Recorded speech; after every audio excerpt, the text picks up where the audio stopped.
Hey everyone, it's Andrew here from PhotoBizX, and welcome to this presentation with Audra Harris from Focus on Your Photos.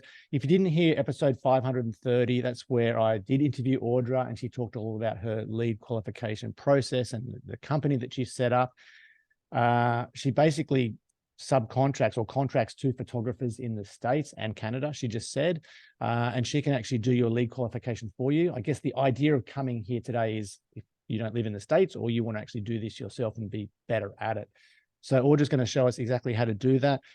Before I do hand over to her, I can tell you that she has set more than 9,000 portrait sessions in the last few years, and she's also trained a team to do exactly what she does. So I'm hoping that she's going to be able to pass all that knowledge on to us, and we'll be able to do the same thing in our own businesses. So Audra, I'm going to hand it over to you. We're going to jump straight in. I think you're going to share your screen, but maybe you want to give a quick intro and a hello first. Well, hello. I can actually do both at the same time. So there's my screen. You'll notice that I will be looking towards the camera sometimes and not towards the camera other times. That's because the presentation's on one side and my notes are on another. You want me to use my notes, otherwise I will babble too much and we'll never actually get to all the topics, which is not what you want. So as Andrew mentioned, Focus on Your Photos is actually a company where you can outsource to us and we do all of your lead contacts and qualifications. Now, there's only a few reasons to use an outsourcing company. It's time, knowledge, or you don't have the resources to do it yourself. I firmly believe that everything we do for clients, which is not just appointment setting, we do a bunch of other stuff. If an artist has time or wants to bring it in-house, they should. It's your company. You have more control over it when you do it yourself.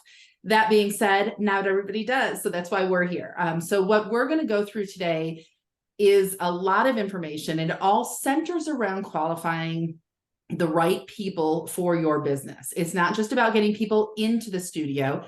It's about making sure that they are the right people for you. And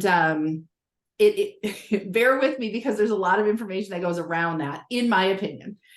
So with great booking and appointment setting and sales, it's all about setting expectations. So one thing that I've noticed is that artists have a tendency to think whatever they believe are the expectations, everybody knows that when they register, and that's not necessarily true. So what we end up having is the artist's expectations on one side, and then we have what the prospect's expectations are. You know, this will be fun. We'll have a great time. I haven't had images done in quite a while. I love the outdoors. I love the studio look. Whatever their expectations are, if we don't set them accordingly for us so that they know what the expectations are, there's a lot of disappointment. If you can't get disappointed in somebody, for instance, the prospect, for anything unless you have already told them that item. So for instance, pricing. Not everybody reads. I think we can all agree with that, no matter what you put down. Not everybody listens, no matter how we say it. You have to give them the opportunity to learn the information the best way for them, whether it's them reading it or hearing it or even watching it, so that you can set the expectations all over. Now, if you get a prospect and you cover information every way that you can, in email and text, during a phone call, and all of that, and they still don't understand, which it happens sometimes, then you have the right to be disappointed. But prior to them getting the information the way that it works for them, the way that it resonates for them, it's difficult. So when you convey your expectations and you find out what their expectations are, you have a mutual understanding. During those times of conveying the information, you to them and them to you, there are times that you are going to figure out they are not looking for what you deliver. There's also times they're going to figure out you're not delivering what they're looking for. And that's okay. It's obviously easier if they figure it out rather than you figure it out, because you figuring out is, letting them down gracefully as someone asked, which we'll cover that. But you want to be sure that everyone has the expectations accordingly. So I put together this deck, if you will, this slideshow. And some of the things that I thought were important to start with are what habits are really important for excellent appointment setting. So planning is really, really, really important. You have to have everything ready to go so that you know what happens with every contingency. If they answer your email, but they don't book a call, what do you do? If they answer the phone, but they can't talk right then, what do you do? If they literally won't respond to you, what do? You want to make it so that the process is as easy as possible for yourself, but also they know what to expect from you, which brings an alignment throughout your organization as well as to them. The process. This is all about making sure that there is a process that you are following each and every time. Unfortunately, too often I hear from people, I had 200 leads last week, only 3 of them booked. I'm like, okay, obviously not what you're looking for. What was your process? And it's just a blank stare. They'll say, well, I called them all. And I'm like, and then what? And then nothing. So you have to have a process so that you're accountable to them and also to yourself, so you're not spinning your wheels. And we'll talk a lot about that. So planning and process, we're going to talk about a lot. Then you need to measure. So I am a huge geek. I love numbers. So I am constantly looking at our company as a whole, as well as every individual client, and depending on the client, every location they have as well, to see what is working in one place, what isn't working in another, how can we improve upon that. Measuring your results in order to gauge your effectiveness and make yourself more effective is really important. And then also adjusting to improve. It's not just getting the information, it's what you do with that information. Now, all of that being said, we're going to focus on planning and process, not measure and adjust, only because of the quantity of information that I'm going to give out.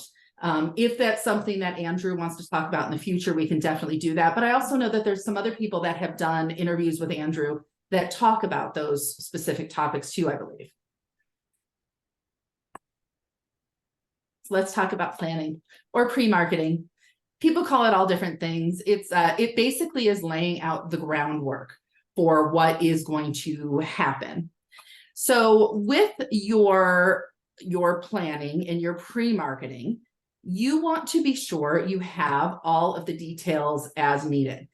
First is a value statement. If you don't have a value statement, you don't know what value you bring to the clients, how are you ever going to convince them gently that they should be working with you rather than someone else? You need to help the prospects know why they should be getting pictures or portraits done. More importantly, why with you? There are a lot of photographers out there. What sets you apart from someone else? That is the important thing there. Messaging.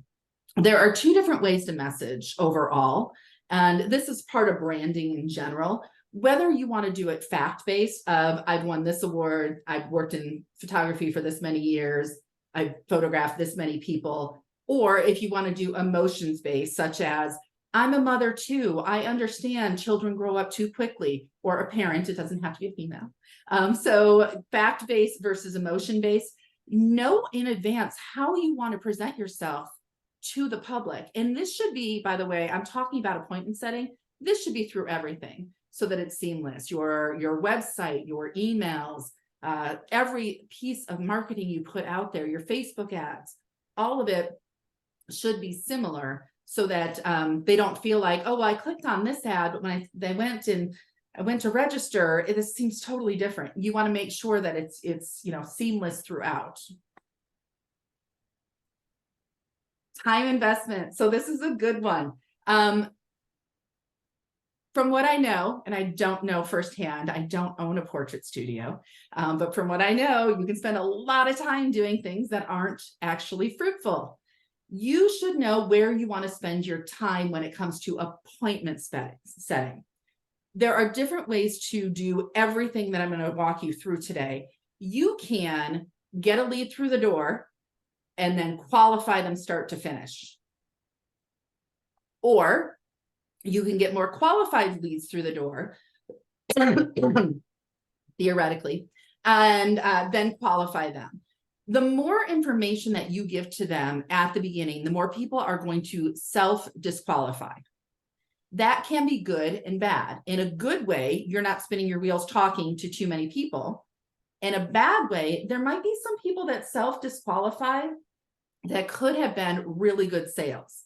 So you want to make sure that you're not trying to get too much information from them up front or give them too much information up front, but at the same time, the information that you're getting and giving is useful to find out if they should be moving forward in the process.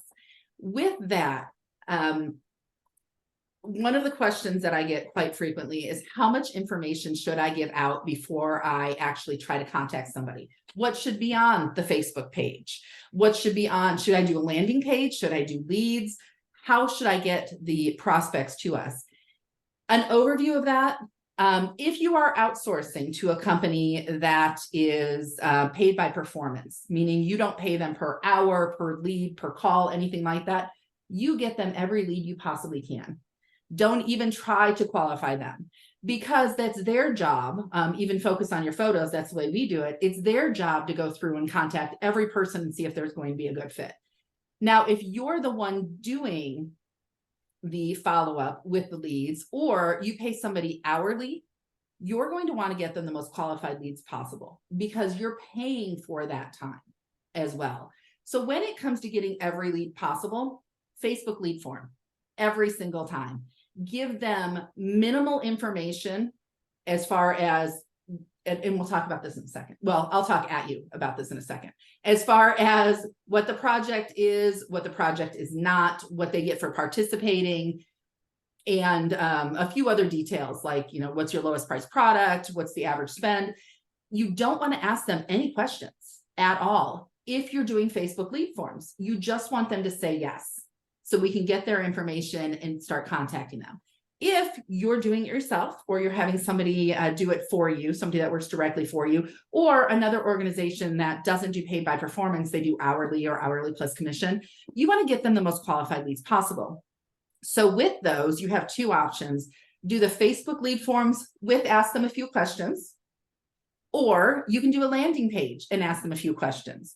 One question that should always be on there, if you are looking for the most qualified leads, is, why do you want to get these done now? It's not, why do you want to get portraits done? It's, why do you want portraits done now? A big thing with people is they either want to get portraits or they don't, but what's the driving factor? If their driving factor, their first answer is, I saw the ad, that's not their actual why. In a conversation with them, you could say, well, I know you saw the ad. You probably see ads from photographers all the time. What was it about now that made you move forward to want to do this? And it might take you going into it 2 to 3 times with them on a why question to get to their actual driving factor. Like, my mom passed away last year. I realized we hadn't had images in quite a while, those sorts of things. So you want to make sure you get to the why. So again, if you're doing it in-house or outsourcing to somebody who is hourly plus commission, get them as much information as possible. You'll get less leads, but they should be more qualified. And I keep saying should be because I can't guarantee anything. If I could, I would be very, very rich. And everybody would be millionaires. And there'd probably only be 3 photography studios in the whole world if that happened. Okay, so that's time investment. Know where you want to spend your time. The last one is process. Knowing and communicating your process through setting expectations. Oh, there's a typo. Look at that. I forgot an E. So if you know your process, the next step in that is to make sure that you are explaining your process to them. They know what is going to happen every step of the way. It's important because it leads to that fulfillment of, they did what they said they were going to do, therefore I trust them more. If you say you're going to call somebody in the next couple days, you better call them in the next couple days. If you say you're going to text them information, you better do it right when you said you're going to. Even the slightest change from that, you lose trust with people. And obviously this is an industry where people really have to trust you and like you. It's not just your finished product. They have to trust you and like you in order to want to move forward with a purchase. Andrew, do I need to stop for any questions yet? I do need to stop and take a drink of water already. So. Yeah, go for it. So Jan's asking, so if we're doing this lead qualification ourselves, we should be asking all the questions. If we're outsourcing, then we don't ask the questions. We just pass on the leads and let the company or whoever we're paying to ask those questions. That's my recommendation, but it also depends on how you're set up with the company. If you're paying the company per lead or per hour or per phone call or per contact, you want to get them the most qualified leads as well. Right. So if you're paying them to actually by the hour, for example, then I would do the pre-qualifying and then pass on the lead to the company or to my staff member. Exactly. Right. Okay. So really, if most of us are doing this ourselves, then we would be asking these qualifying questions on the phone. Exactly. And we'll get into what those questions are and also the appropriate time to ask them, depending on which route you want to go. I think I referred to it non-sarcastically, although when I heard it back, it's kind of sounded sarcastic, as a nicey nice approach. It's not a bad thing to have a nicey nice approach to your talk track. It's just a different way of going about it. But there's the fast-based and the why-based overall. So we'll talk about those. Okay. And I know there's going to be some photographers that really do not want to talk on the phone. Can we do the same things that you're talking about here via text messaging or email or, however that by PM or DM? You can. However, it is more time consuming doing it that way than just picking up the phone. And I get it. Not everybody was built to be on the phone. I am a weirdo in that I love being on the phone. I used to make absolute cold calls for a real estate agent. We'll just say 30 years ago. I think it was actually more than that. It didn't bother me at all. And I know not everybody has that. Okay, I want to call. And also with artists, not everybody's comfortable talking about themselves. And I think that has a huge impact on if you like being on the phone or not. So you can take everything that we're talking about today and do it via text, email, however you want to. I don't believe it is as successful. Now, that being said, I know you just interviewed somebody that said that's all they do. And I even listened to it and I posted on that. I find that incredible since I do everything on the phone. The email and text that I do are all backup to get somebody on the phone. Got it. Okay. So, and what about Zoom calls or video conferencing? Good, but more time consuming? I would say more time consuming, and I don't believe that they're any more or less effective, except people have to think a little bit more before they schedule a Zoom call. I don't know what the percentage of show rate would be, people that show up when you do schedule it. That's not something I've ever tried because the phone for us, it works so well. Got it. Cool. Okay. And just one last thing, Audra, about something you said earlier. Can you give an example of a value statement that you might share on that appointment setting call? What did you mean by value statement? A value statement?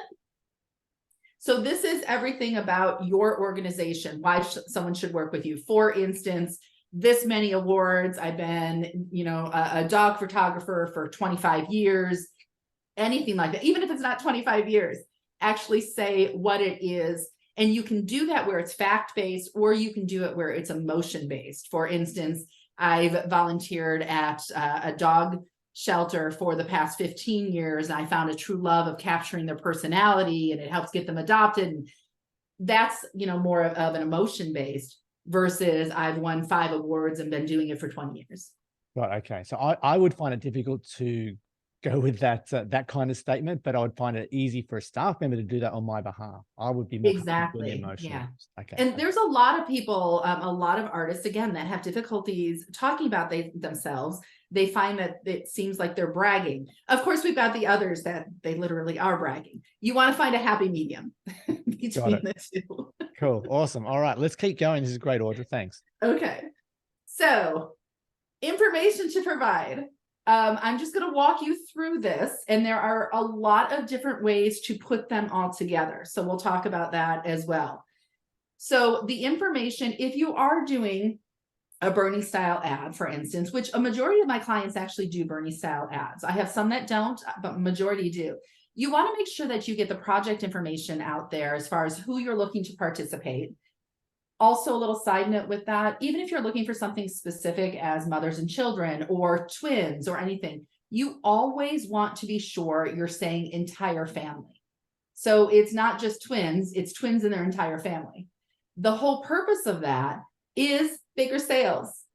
You're going to, if you have a larger number of participants, your chance of a larger sale is always there, even though the project would focus around those specific individuals that you mentioned.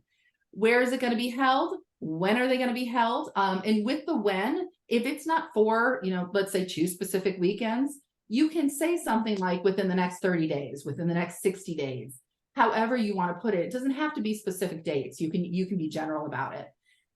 Be very specific in what they get. And this is another qualifying factor. Some artists are very specific in what they don't get. So unfortunately, with doing a lot of types of marketing, people assume that things are free. By things, I mean digitals or prints or whatever. Even when you say something like $100 credit towards anything you decide to purchase, if you want to qualify them a little bit more, simply say no free prints or digitals included. If you want them to come in and then you talk with them, meaning come in as a lead, not come into the studio on top of them. So if you want them to come in as a lead and then you talk with them, you can leave that part out from your marketing overall.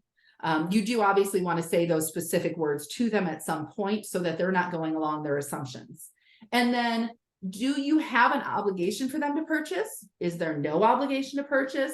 You want to be sure that you're laying that out in advance as well. Now, next part of this is the artist details, and we're back to the value statement. Sorry, Audra, let me just interrupt here. So with that top, with that top line, do you encourage us to have all those details in the ad, on the landing page, or in the follow-up call? Great question. So this is all judgment call for you. If you are doing the ad or doing the prospects, actually qualifying the prospects in-house, all of this should definitely be on your page, whether it's the landing page or the lead form, because that way they know everything in advance, or they had an opportunity to learn everything in advance. Again, they might not actually read it. With this, actually, you know what? I'm going to take back my statement. Either way, do all of this. So even if it's a Facebook lead form, still give them all the same information. If it's a landing page, give them all the same information. So whether you're doing it in-house or outsourcing, still give all the project information. Got it. Sorry for my backtracking there. Thought about it for half a second longer. And then the artist details. This again, all of these details can be on either the Facebook lead form or the landing page. This is where it doesn't necessarily have to be there. So when we're talking about your value, and I said all of your marketing should go along that same value statement, it should really apply to all of it. It goes in somewhere if you want to at this point. It's amazing to me, but a lot of people will sign up for projects without knowing anything about the artist. You do want to give it to them at some point. You can put it on the landing page. You can put it on the Facebook leads forms. It's not going to make that much of a difference of if they sign up or not, if they register or sign up, however you want to put it. Why are you doing the project is important. That is a question that you'll get asked very frequently if you don't tell them that up front. What is their investment? Again, that is their investment. What I consider investment is what are they going to pay to purchase something? What's your lowest priced? What's your average spend? And then the deposit. So this whole line here about the artist details, I wish it mattered more as far as who you are and what you're doing. But sometimes it's just a matter of catching people at the right timing, and they're not necessarily looking for something from you specifically. However, once you plant the seed of them getting a portrait session, we need to make sure that they know why to get it from you, as opposed to, as I say, Joe down the street. No offense if your name is Joe. So it's setting yourself apart overall. And let me go to one other line here, and then I'm going to tell you how we do it ourselves. So the other part is the process. We want to be sure that they know what happens every step of the way. When they schedule a portrait session, what type of communications are they going to get? For instance, you'll get an email that has a link to frequently asked questions and also the terms and conditions. It takes about 10 minutes or so to read through it, but we highly recommend doing it. It will answer questions you didn't even know that you had. If you do a planning call with them so that they know that you're going to be contacting them to do that. Once the portrait session happens and also the ordering session. So what communications come before, what communications come after. You want to be absolutely positive they know what's going to happen next, so that they don't think, oh my gosh, they just keep emailing me. They just keep texting me. If you tell somebody in advance that's what's going to happen, I'm not saying they won't be surprised, but they won't be as surprised as if you didn't do that. So let me walk you through what we do with most of our clients. Most of our clients do, you know what, it's actually split between Facebook leads and landing pages. I'm going to walk you through what's on with the majority do in general. So majority of them, we'll use the landing page as the example. So they have a project, let's say, wanted mothers and children. They're looking specifically to have mothers and children in their studio. Their studio is located wherever their studio is. When are they doing them? If they have specific dates, the specific date goes in there. If not, it's within the next 60 days, where I was trying to get, the next 60 days booked up. What do they get? A free portrait session and a $100 credit off of anything they decide they want to purchase for themselves. The value is, let's say, $660. So they know what the portrait session is worth and what the credit is worth. And there's no obligation to purchase. That's in general what we have. With that, that is the only thing that they have on their information for us. If it's a landing page or a Facebook lead form, the only other question a majority of our clients ask people is name, email, phone number. Some of them will ask the question, why do you want to get them done now? Most of them don't, because we're qualifying them. So it doesn't matter what they say for that. We're going to get to the qualification. Our next step before we talk to them, though, is to get them some of this information.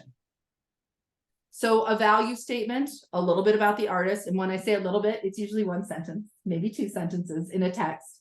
The next is why they're doing it. Usually it's to update their display images, both what they use in the studio as well as what they use online. There are a few things that I want to talk about. If you are doing contests, people are going to think they won free items, prints, digitals. They don't consider the portrait session an item for the most part. I recommend doing display updates, because then it shows them, and with a free session or a complimentary session, because it shows them they're not getting free stuff except for the session. If you do want to do contests, make the contest where one person wins the grand prize and everybody else wins something else. Or you can also tell them 5 runner-ups will also be chosen. However, you're going to contact everybody that wasn't chosen and tell them that they were a runner-up that was chosen. This way, you're not expending money on ads and only getting 1 or 2 people that you're contacting from it. You want to contact everyone. There was somebody else who did an interview that said, I call somebody once, and if they don't answer, I don't call them again. And I literally felt my chest tighten up when I heard that. Most salespeople in general will try to contact a prospect 2 or 3 times. And that's via phone, text, email, and then they're out. Just because somebody doesn't answer the first time does not mean that they're not interested. It just meant that they weren't available at that time. You want to keep trying them. You don't want to be a pest and you don't want to chase them, but you want to keep trying them, which is why, to me, it's important to text, use the phone, and use email, because you never know what's going to work for that person. Okay, so that was a little side note there. So with the value statement, and then why are you doing it, the investment, you want to tell them lowest price product as well as the average family what they spend. If it scares them away, then one of 2 things: they're not the right client for you, or if it's scaring too many people away, your pricing might be out of line. And I'm not a pricing expert, so don't ask me about that. There's some great coaches out there that deal with pricing. But if we are getting, let's say we get 200 leads in and we hear from half of those leads that we talk to that it's too expensive, the market that we're targeting might not be right, or the pricing might be off. So you want to look at what is your market value for your area to make sure that you're within there. Now, if that's what your goal is, that's your break-even point, don't lower it. You never want somebody coming in for the lowest price product and you losing money. You want to make sure that it covers your basic overhead, and that's, you know, your time. People don't value their own time enough. Your time, the marketing, all of it for it. And then the deposit. Do you collect a deposit? If yes, is it fully refundable, or is it a non-refundable deposit? If it's fully refundable, do you have certain terms, or is it just fully refundable if they, you know, no matter when they cancel, no matter if they show up? You want to make sure that those are all outlined in writing, someplace that you refer them to, and you go over on the phone. And then everything from here, the whole process, this is everything we cover with them on the phone as well. So we let them know what the schedule is. We let them know what communications to be expecting. We let them know if there is a planning call, when the portrait session happens, and then we'll also tell them when their ordering session takes place. Some people do it right after, some people do it via Zoom, other days. We do it for some artists do it themselves. There's a lot of variables in there, and you always want to make sure that you're communicating with the prospect in advance so that they know what is coming up next. And again, every time you hit on something that you said you were going to do, it builds trust with them more and more. That's what you're here to do. And it's funny because even when you use an outside company, or if you have an appointment setter that works for you, them doing what they said they're going to do builds trust for you as well. So they come into the studio feeling comfortable with you because you have done everything that you said you were going to, whether that you is literally you or you as your organization. Any questions on this? Yes. Okay. So with the project line, that's all part of the ad or in the pop-up or the landing page. Is that part correct? That's correct. Okay. When does the potential client or the lead get the artist details? Is that an automated email, text, or is that a phone call? So for us, we send a text message, and most of the clients I work with also send an email. So when they register, they'll get an email that has both of these top two lines in there. Okay. It's a review of the information that was on there, and plus it's giving a little bit more information on here. For us, we actually send them a text message 24 hours later too. We don't do it right after, and this is why. Don't get me wrong, I have some friends of mine that are lovely people, realtors as well as insurance salespeople and car salesmen. If you jump on a lead right when they register, it screams desperation. Why were you sitting there doing nothing? Why weren't you busier? You want to make it that you're not, and I'll talk about this with scheduling too. You want to make it so that you're not completely available for somebody, because you are setting a precedent. If you contact them immediately, they're going to expect a response immediately. They're going to expect you to be fully available for everything. You want to make it so that you have got some cushion there. So we send it in a text 24 hours later. They get all of this all of the top two lines in that information in text. Right. So if I fill out a lead form, then do I have another link that then goes to a landing page with the artist details and the project information again, or do I just email them that information and then send it in a text 24 hours later? So I recommend emailing the information right away. Right. So some people, what they'll do is they'll have their lead form or their landing page go to a Google Sheet and then link that to their email to send it out, 24 hours later. Some people use Zapier that goes directly from Facebook to their email. That also, if it's for us, also gives us the lead. It goes to a Google Sheet as well. Got it. Okay, that's clear. And then with the process line, is that like, are you letting the lead schedule the call so they dictate when you call them, or are you calling to try and schedule that appointment? Great question. You always have good questions. I think I said that in the interview too. Okay. So with leads, they have a few options with us. They get a text that says, hey, we're going to call, it's more formal than this, but hey, we're going to call you in the next day or so. Or I think it says next 3 days, within the next 3 days. If there's a better time for us to reach you, feel free to reply back to this text or click on the link and get a time scheduled. So they can do either. I know some people only use the link, and if they reply back to them, they say to use the link. I don't find that to be open enough because, again, people are going to communicate with you on whatever way works for them. You don't want to limit it so much if it's my way or this isn't going to work. You want to be somewhat flexible. So with us, they can reply back to that text and let us know a good time to talk, or they can schedule a time. Now, if they don't do either, we still call them. We just randomly pick a time when we have open time, and we go through all of the leads that haven't scheduled with us. You always want to contact people, even if they haven't responded to you, because otherwise you're wasting your own money. Got it. Okay. So the first two lines are automated, basically. Part of the third line is, and then when you get on the phone, that's when you're building excitement, talking about average sales, what they might spend, building excitement around the shoot, and planning the actual portrait session.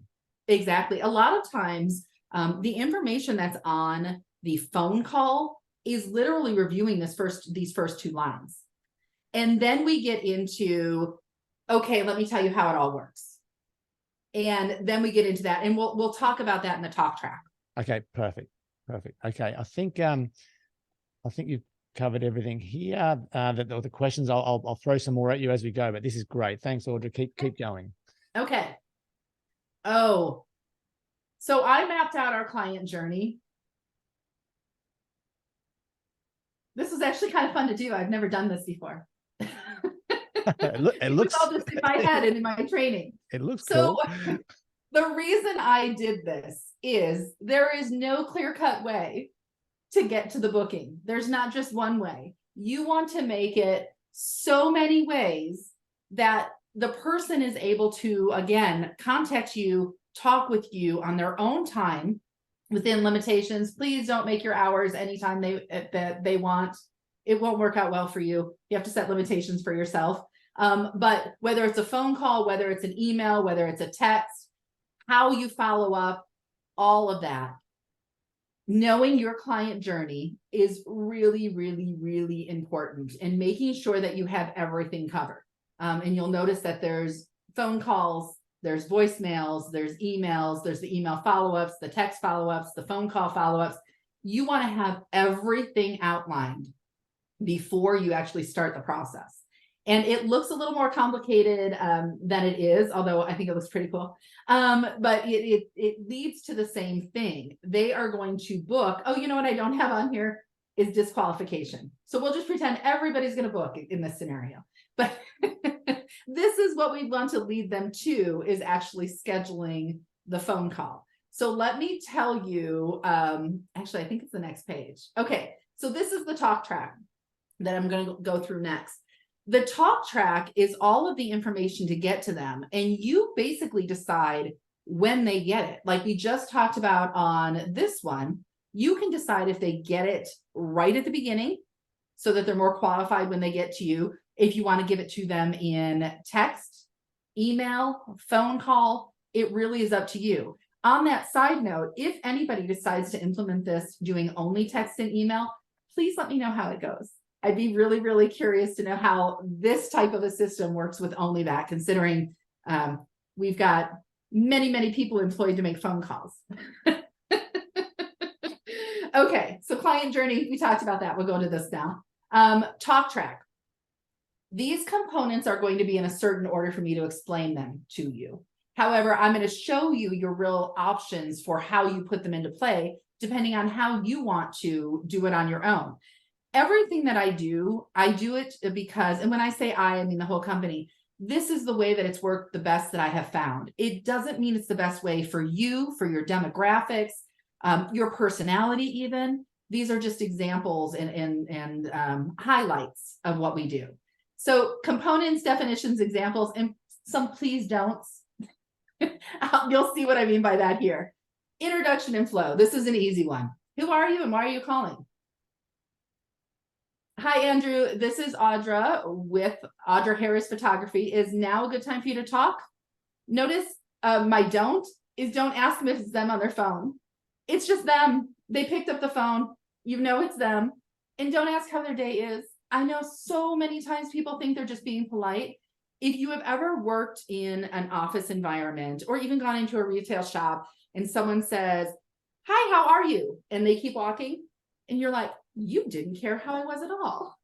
That's how asking somebody on the phone how they are or how their day is sounds. You don't have an emotional vested interest in them, nor do they to you. The most polite thing that you can do is get to the point of why you're calling. So you'll notice that I have still in parentheses here. If you have a scheduled call and you're calling them at that scheduled time, you add in the word still. It's now still a good time for you to talk. One of the things, I don't know if I actually bring it up in here or not, but one of the things that I have been training people on for years and years is the difference between conversational and conversation. Conversational is how you speak with somebody. How I'm speaking to you right now is how I'd speak to anybody. It's a conversational style. It's not a conversation in that not only am I not looking for a response, and I actually want a response right now because I'm in the middle of talking, but they feel like they know me. They feel like it's a casual talk about things as opposed to being too stiff or leading them to believe they should interrupt all the time. So my timing, my tone, my pace, my cadence, all of that is very conversational. So when I talk about the introduction and flow, hi Andrew, this is Audra with Audra Harris Photography. Is now still a good time for you to talk? Great. And then I set the expectations. What's going on this call? What I do on these calls is go over the details of the project. If it all sounds good to you, we'll get you scheduled for your session. I don't pause to wait for them to acknowledge what I just said, because I'm not asking for a response. The next thing I do is ask for a response. So I'm asking this here because we might be able to disqualify them right at the beginning. Save us all some time. Before I get started, do you have any questions for me? If they start asking questions about the lowest price product and they say something like, "Oh, that's really expensive. I can't afford that right now." The good thing is you don't have to keep talking.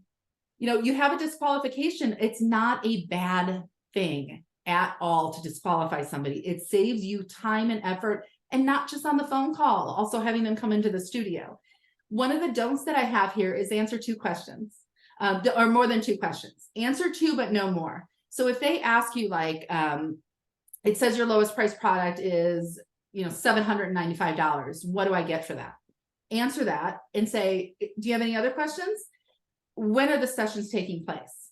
Oh, they're taking place, December 3rd, 4th, 5th. It sounds like you've got some great questions, and it sounds like you read a lot of the information, which, by the way, they probably didn't because all that information was in there, but you say it anyway. Let me go through the details. And then if you have more questions, I can answer them after that. And then you keep going. You don't want them to lead the conversation. There is an old adage, I don't know who said it, but he who asks the questions controls the conversation. You want to control the conversations. And that's by asking questions when it's appropriate. So those are the pre-talk questions. Next, we get into the project why for the artist. We're updating our display items. That's it. There's your why right now. If you're doing that kind of project, if you're doing like a women 40 under 40, why is that your driving factor? What's going to happen with the images? You want to tell them the reason that whatever you're marketing, the reason why. Excuse me. Project why for participants. Why should they want to participate? So participants get X, a free session, $100 credit, valued at X. You always want to tell them the value. And by the way, I have worked with some artists or started to work with some artists that their portrait sessions only cost $150. They didn't after I talked to them once. You want to make the value of this seem important and seem like it's something that they're getting. And when you're talking about a value of a portrait session, if you're getting to them for free, you can say any dollar amount you want to. I had one artist, her portrait sessions were $800 each. That was actually true. That wasn't even exaggerating. When you tell somebody for participating, you're getting a complimentary portrait session valued at $800 and a $100 credit, you're getting $900, it makes more of an impact than saying, oh yeah, that's $250. You want to make it so that it seems important. Project when and where. Make sure they know when they have to come into the studio, where the studio is. If you are an outdoor photographer, say what areas it's in. This is another great disqualification because they're, shockingly enough, people don't read. So even if you told them the portrait session is in Phoenix, Arizona, which by the way, that's where I'm from. I didn't put it in the chat. So if you tell them Phoenix, Arizona, they could potentially be in El Paso and they didn't even realize that you were in Phoenix, even though they've seen it a couple times. So you want to make sure that they're available for the dates that they are, that you're having the sessions, and also where it is. Investment for purchase, talked about that. Be transparent and confident. Be confident in what you're charging. You are worth that much. I know you're worth that much because that's what you're charging. That means you're worth it. So our lowest priced product or collection is $595 prior to your credit and your deposit being applied. And most of our clients spend between $2,700 and $2,900. It's a statement of fact. This is something that I have struggled with. I've got one Canadian that works for me. And as most people know, Canadians have a little lilt at the end of their sentences. And in the US, that comes across as not being confident in your statement. Make sure it's a statement, even if you're from Canada and have a lilt. It's a statement, not a question. The deposit, be transparent and confident on what you charge for a deposit and if it's refundable. We charge a $100 deposit to date the date and time off the calendar for other participants. It's fully refundable if you come to your portrait session and your ordering session and decide not to purchase. You can also apply it towards a purchase.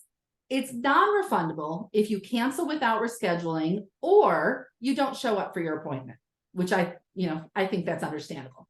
You want to make sure that they know the basics of that overall. This is also something that should be in your terms and conditions and be outlined very detailed in your terms and conditions as far as what you will give it back for or not. At this point, we do a soft close. So this is all about the disqualification again. You've given in some of the basics at this point. You want to see if it's still something that they're interested in.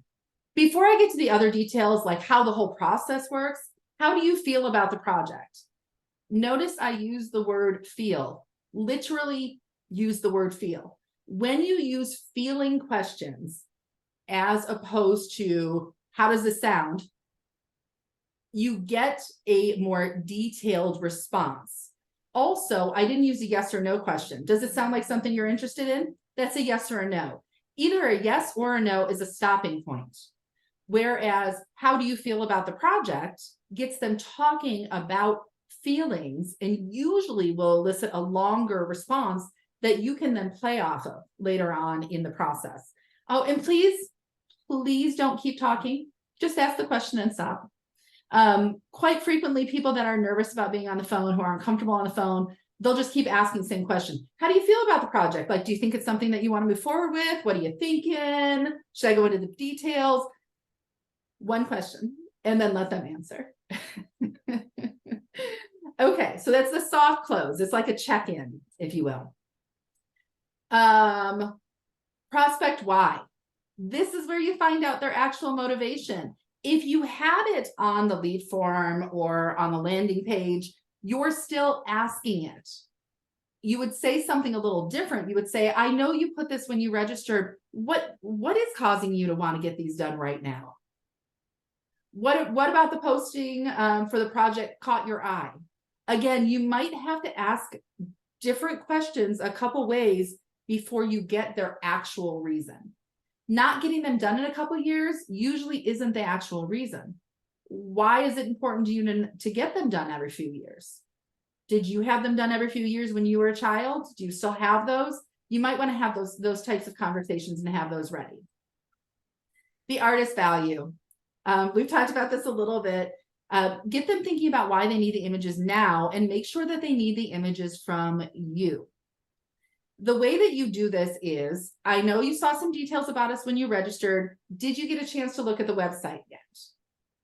If they say yes, it's great. Then you know, and you're going to say the same thing whether they say yes or no. It's just that little part that's different. You want to treat every prospect exactly the same so that you know you're telling them certain things. So if they ever come back to you and say, you didn't say that, in your head, you can go, I know I said that because I say it to everybody. even though obviously to them, you'd approach it a little bit different, but you can be confident in the fact that you did say it to them. So if they said, no, they haven't had a chance to look at the website yet, I highly recommend it, because you'll see, and that's where you put your value statement again. So they're getting it in writing in the text message and the email, and then you're saying it again here. And you can also see the collections we offer and the investment list or starting prices. Some people put their entire project or product list on there with the prices. Some people put their types of products and their starting prices. You want to make sure that you refer them to the website to take a look at it, whether they have or have not already. The process, so you want to start setting those expectations and tugging at their heartstrings. So at this point, they've already said, yes, this feels like something I want to do. This is exactly what I've been looking for. You know, my dog passed away 6 months ago, and I don't want to miss having an opportunity to get my entire family with the dog together. It just kind of led me to believe this is the right time. Great. So let me, oh, and by the way, everybody has a crutch word. Everybody does, whether you think so or not. Mine is so. I didn't count in this presentation, but I bet it's there at least 10 times when I'm talking about what to say. You don't have to say so. It's just my transition word. Let me tell you how it all works. You come into our studio for 30 minutes. During that time, I don't know what that X is for. We work to capture the unique dynamics between you and your siblings, you and your mom that you mentioned would be there, your entire family. After that, we have your ordering session. Well, you'll see the images, decide what you want to purchase. It's about 7 to 10 days after the session. And this is done all in one time so that you can move forward and know what you're getting all at once. So we're setting the expectations. We're telling them what's going to happen right in advance. With your process, make it ironclad. What I mean by that is we always do Zoom ordering sessions, and it's always the one and only time to purchase if you decide you want to purchase. The reason for that is too many people will hem and haw, and then you'll never see them again. If you decide to make it the one and only time to purchase, stick with that. We have one client who we do say it's the one and only time to purchase, but we've got some wiggle room in there. Like if we talk to them and something happened, like they lost their job, or there's a death in the family, or something like that. First of all, we try to get them to reschedule before we get on the Zoom session. But if we're on there and they tell us those kind of things, they can schedule a second session if they'd like to. And another client of mine charges them a fee, but then they can schedule a second session. But make sure, again, you know what the process is so that you can explain it to them overall. And then closing again. So I went through and I got the soft close. I explained the process, the artist value, and now I'm going to close them again. So there's a few other details like what to wear, how early to arrive. They get emailed to you after you schedule your session. That's another typo because it says your schedule. Are you comfortable scheduling your session now? Again, I made it about feelings. Are you comfortable with it? It's not, do you want to? Because people can want to, but they're not comfortable with it. You want to make 100% sure that they are comfortable with it, because getting somebody to schedule and cancel is worse than them not scheduling at all. So you want to kind of address their level of comfort there. Hold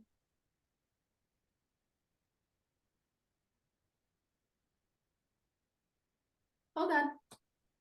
Oh, there we go. Concern handling. This is something else that I am going to talk about. I promise I'm going to get to it. Concern handling, I've got some concerns and responses. Concerns are not them saying no. It's actually a good thing when they have a concern, because it means they've thought about it. They're not just jumping into something. So I've got some concerns and responses. And then after that, a harder close. So if they come back right away after you give them the, are you comfortable moving forward and scheduling your session? They're like, yes, that's good. That's definitely good. But if they don't and they have some concerns, you want to always go back to closing. So answer the concern and then close. You want to say it in a little different way every single time. You don't want to keep saying the same words, because then it'll seem like it's pressure. So you want to mix it up. Do you have any other questions for me, or are you feeling good about scheduling your session? And then schedule. Sounds like an easy thing. You pull up the schedule, you schedule them. You want to give them options rather than letting them dictate specific dates or times. So you want to help them narrow down the funnel. You want to appear busy. I told them that. So don't let them just decide when they want to come in. So Great, before I get your credit card information for the deposit. So I'm setting them up that they should be getting their credit card. I'm reminding them that they have to give me a deposit. Let's look at the schedule. Do weekdays work best for you, or do you prefer weekends? I prefer weekends. Okay. Do you prefer mornings or afternoons?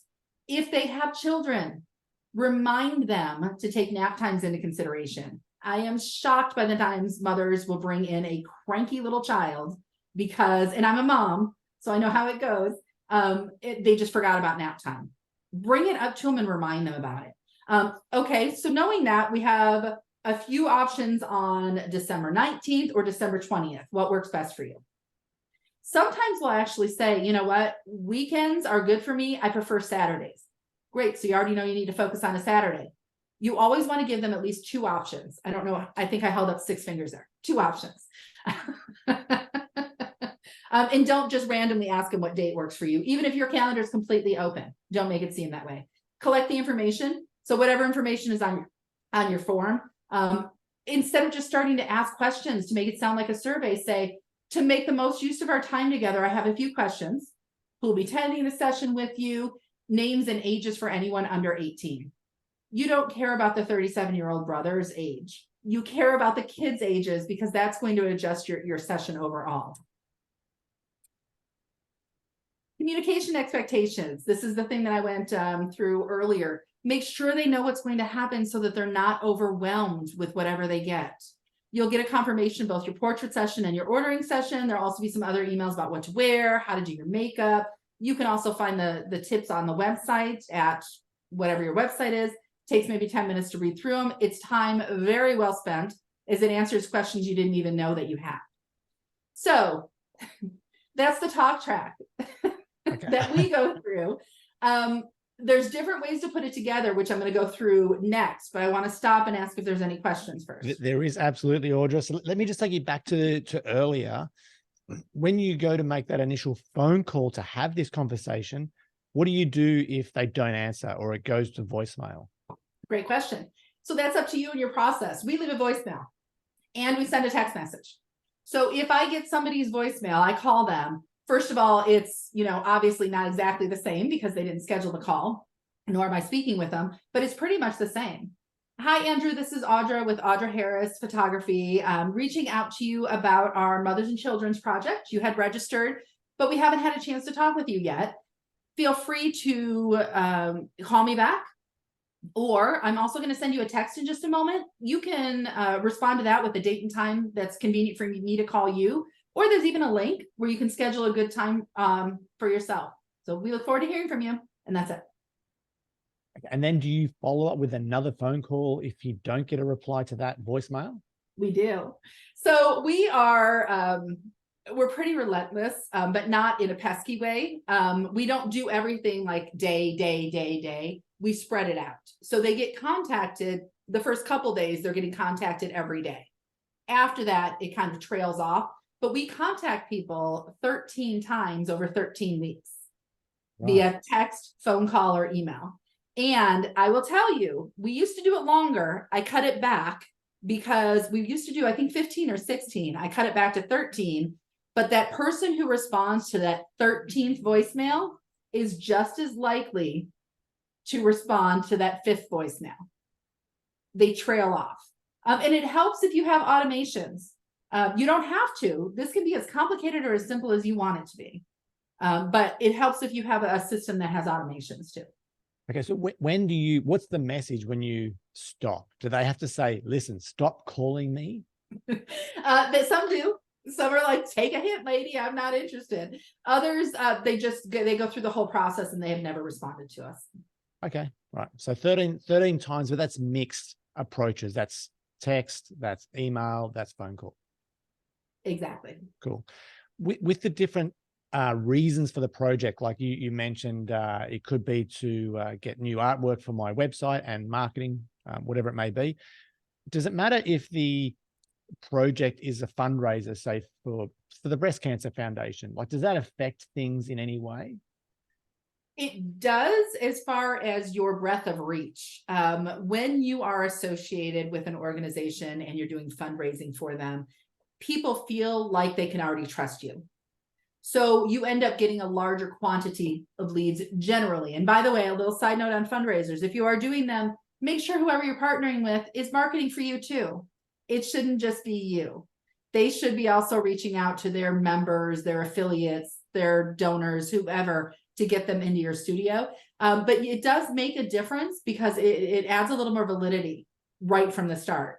With Facebook ads in general, when you're putting your name out there, it's the people who have never heard of you. So they'll go and they'll look at your reviews, whether they're the Google reviews, the Facebook reviews. If you're affiliated with an organization, it lends to credibility right away.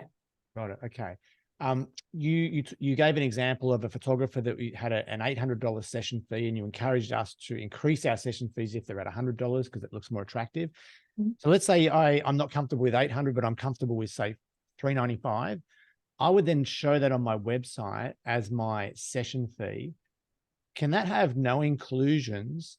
And would I expect, like, am I at a risk now of a drop off in organic leads coming in if they see that high session fee? Or, what are your thoughts on that?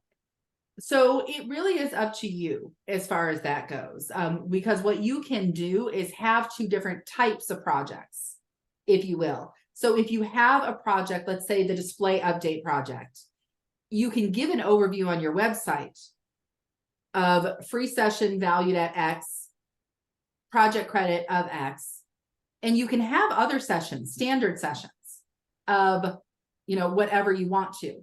Quite frequently, people have standard sessions and whatever they're doing the project for. And quite frequently, people have lower priced products for sessions that are complementary versus higher priced products for standard sessions.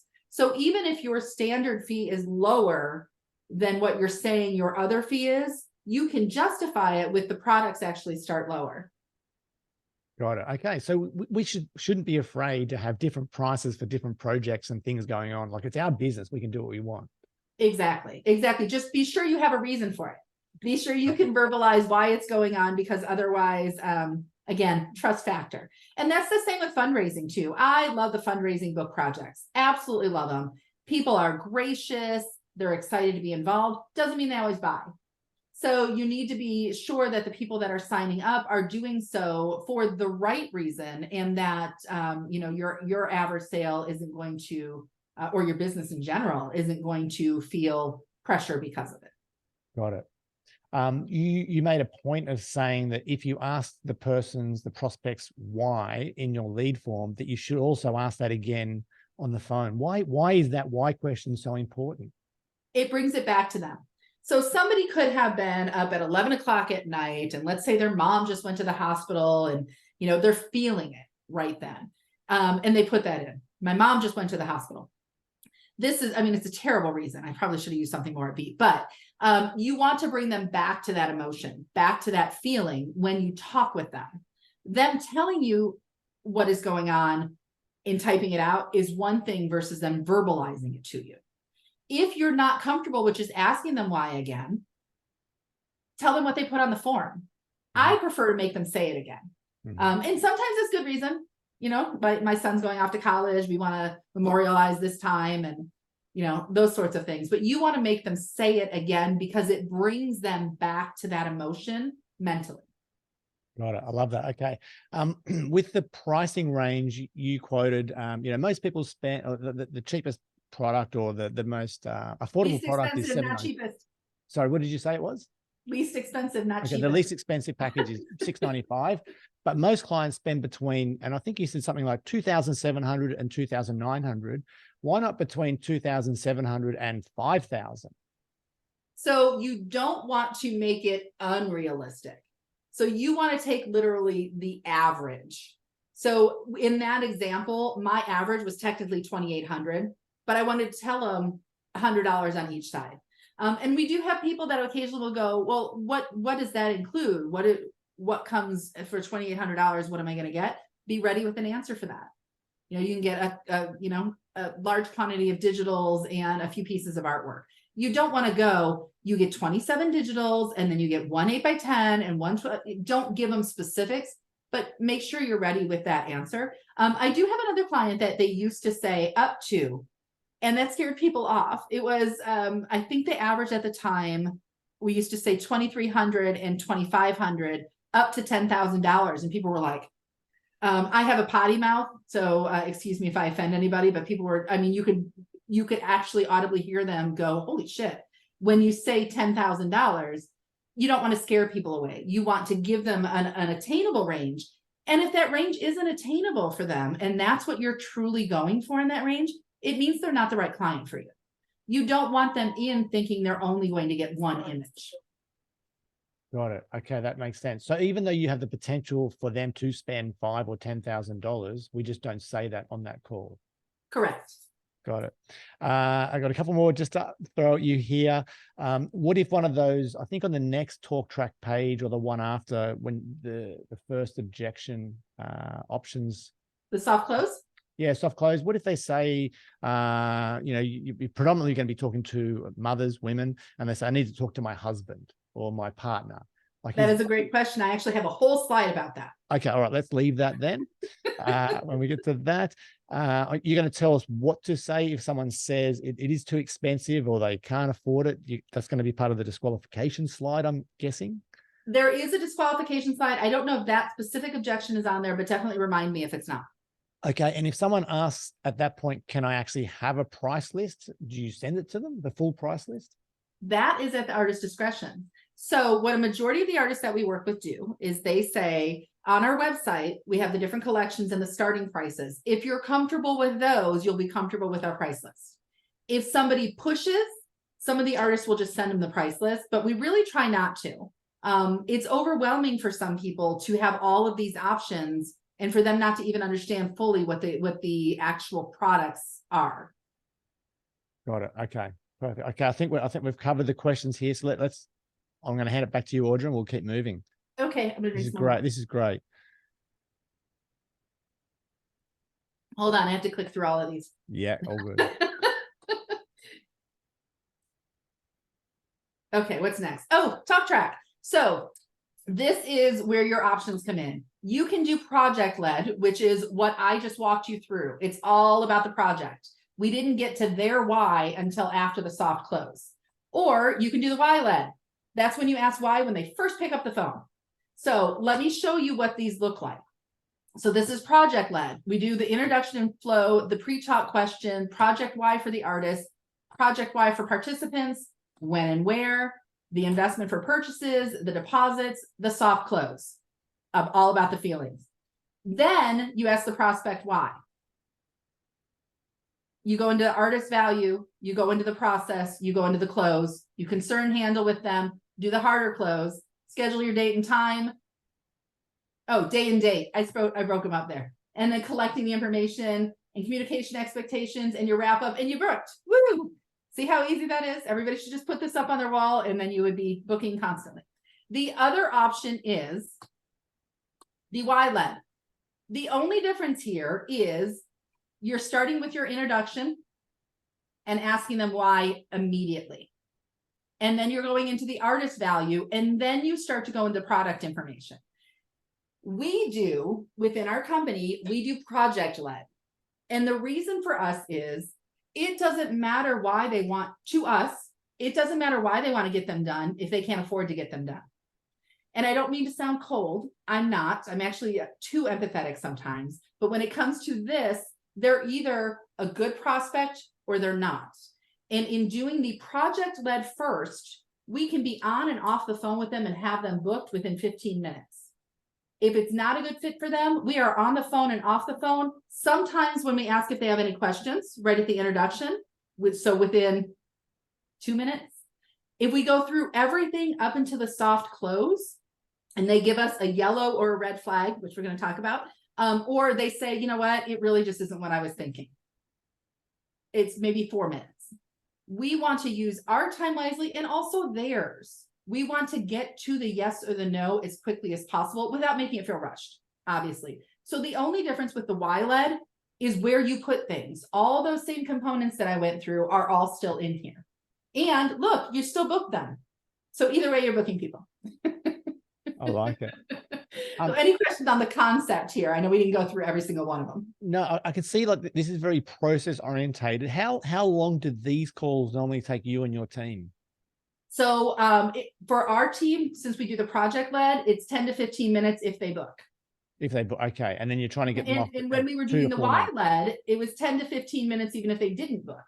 Oh, right, okay. So this is another time investment. Where do you want to spend your time?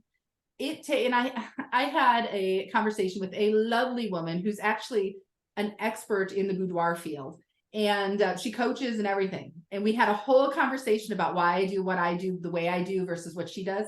And she was adamant she was doing it right. And I'm like, great, if you're doing it right for you, that's perfect. I have a question for you. And she said, yes. And I said, how long does it take you to get a no from somebody? And she said, like 15 to 20 minutes. I'm like, okay, how long does it take you to get a yes from somebody? And she goes, 15 to 20 minutes. I'm like, why would you not want to get to that yes or no sooner rather than later? Got it. But Can you just go back covered. can you go back to the other talk? That's the one, the other first. Okay. So we're looking to try and get the objection, if there's going to be one, earlier on in the process, if we want to minimize our time on the phone. Exactly, the pre-talk questions. Right. And also get the objection where it's not a project that they're comfortable with because of the pricing, because of the timing, because of the location.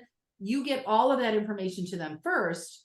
They may say no, but that's a good thing. It's saving you both time. Mm-hmm. Got it. Okay. And then if someone's say being coached, I know like Steve Saporito, for example, he encourages the photographer to contact the dad, have a chat to him or the other partner before the session to get him involved and build excitement around the shoot. Is that something that would happen after all this is done? If you were going to incorporate it, I would do that after they book the session. Got it. I don't personally think that it's necessary, but again, I'm not the photographer, but I do the ordering sessions. So I don't personally feel it's necessary, but at the same time, I understand the reason for it because there are frequently times where the partner, and again, not to be sexist, but usually we're talking to the women, and that they might not disseminate the information to their partner, whether male or female. So getting them on the phone and walking through it, I think is a good thing. It's not something that I've ever done, but I would do it after they actually schedule. Right. Okay. That makes sense. And with this project-led sequence, is there a risk of losing too many leads because you're getting to that objection point before you've really built any value too quickly? No. And this is why. The value has been built. The value was built the second they registered. Your mindset is you're calling to get them the information that they already know. So they should already feel that value right from the start. And also, if they don't, you're still mapping that in here when you're talking about it. You're just not talking up the photographer as much as when you get to after the soft close. Got it. Awesome. Let's keep going, Audra. This is great. Yeah. Hold on, we have to go through the process. Okay, common concerns. Oh, they're not saying no. It's not an objection. This is something I've struggled with my entire sales career in leadership. An objection is somebody saying, I don't want to. When somebody has a concern, it's because they've thought about it. Whether they just thought about it when you've been talking to them or they thought about it before, they want to know, well, what about this? It's a concern. This is teeny tiny writing, so sorry for those of you that don't have 20/20 vision anymore. It said it's free, but is it? You want to reiterate what is free and what's not. So there's no charge for the portrait session. That's the free part. And as an additional thank you for participating, you get X off any artwork you decide to purchase. There's no obligation to purchase. There are no products, prints, or digitals included with the thank you for participating. Every time you handle a concern, you want to go right back. You don't want to pause here. You want to say, there are no products, prints, or digitals included with the thank you for participating. Do you have any other questions for me? Again, you want to control the conversation by always ending with a question. Also, I don't particularly like the contest winners. If there is something else that you can call it other than winners, like participants, That's to me better, because the connotation when you think of winners again is free. And that's what they end up wanting, is free stuff. Why is there a deposit? Make sure you have a reason for this. It basically ensures our studio is taking time off the calendar for a reason. Unfortunately, people have the tendency to not show up for complimentary sessions without a deposit. So we had to start collecting it when we booked the session. That's a typo. Yeah. It is fully refundable. I'm going to try to find all these typos before I send out the deck. It is fully refundable as long as you come to both the portrait session and the ordering session. That's another typo. Oh my God, look at me. I really did proof this. And then usually people purchase something, you want to tell them that the intent is them coming in to purchase.